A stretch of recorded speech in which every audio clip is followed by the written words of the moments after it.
Madam, আপনি নিশ্চয়ই এতক্ষণে আমার রেজাল্ট জেনে গেছেন। জেনেছি।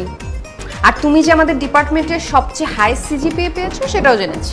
হ্যাঁ ম্যাডাম, আমি পাশ করেছি শুধুমাত্র আপনার জন্য। আমি পাশ করে যত না খুশি হয়েছি তার চেয়ে বেশি খুশি আপনি আমাকে সারপ্রাইজ দিবেন এই জন্য। ম্যাডাম, আমার দেরি না করে আমার সারপ্রাইজটা দিয়ে দিন। তোমার সারপ্রাইজ তো তুমি পেয়ে গেছো। সারপ্রাইজ পেয়ে গেছি মানে কখন, কোথায়, কিভাবে? এই যে তুমি পাশ করেছো, এত ভালো রেজাল্ট করেছো, এটাই তো সারপ্রাইজ। সেটা ঠিক আছে ম্যাডাম, কিন্তু আপনার সারপ্রাইজটা? এটাই তো আমার সারপ্রাইজ। কি বলেন ম্যাডাম?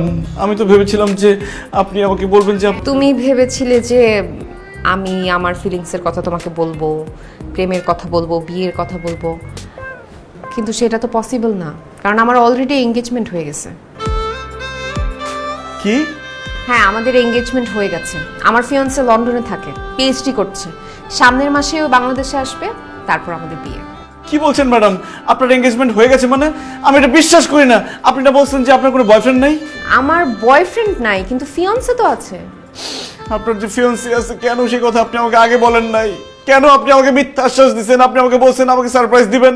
আমি যদি আগে তোমাকে এই কথা বলতাম, তাহলে তুমি এরকম ভাবে পড়ালেখা করতা, ভালো রেজাল্ট করতে পারতা, পরীক্ষায় পাশ করতে পারতা। এত বছর ধরে তুমি একই ইউনিভার্সিটিতে পড়ে আছো, আশেপাশে সবাই তোমাকে আদু ভাই বলে চেতায়। তোমার বাবা তোমার রেজাল্ট নিয়ে অসুখী।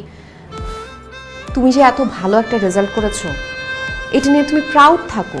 কেন তুমি আমাদের নিয়ে পড়ে আছো? আর আবির, আমি তোমার টিচার, তুমি আমার স্টুডেন্ট। আমাদের সম্পর্কটা ওরকম না। আমি তোমাকে কখনোই ওই চোখে দেখি নাই। ঠিকই বলেছেন ম্যাডাম, ছাত্র এবং শিক্ষকের মধ্যে আসলে প্রেমের সম্পর্ক হয় না, তাদের সম্পর্ক শ্রদ্ধার, সম্মানের।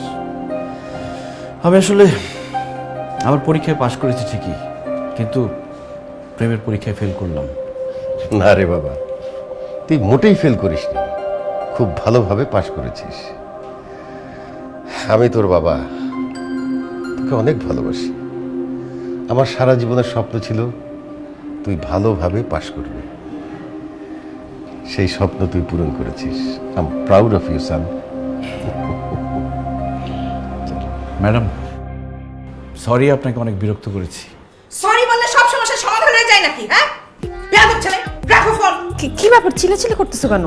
আর ওই বেয়াদব ছেলেটা ফোন করেছিল। কে? প্রিন্স ব্রিটিশ পাসপোর্ট পাওয়ার লোভে একটা ব্রিটিশ মেয়েকে বিয়ে করেছে সেই। হোয়াট? হ্যাঁ, প্রিন্স এরকম একটা কাজ করতে পারলো? ম্যাডাম, প্রিন্সকে? আমার ফিয়ান্সে। ও মাই গড, কি হলো? আমার মাথা ঘুরাচ্ছে। ভালো,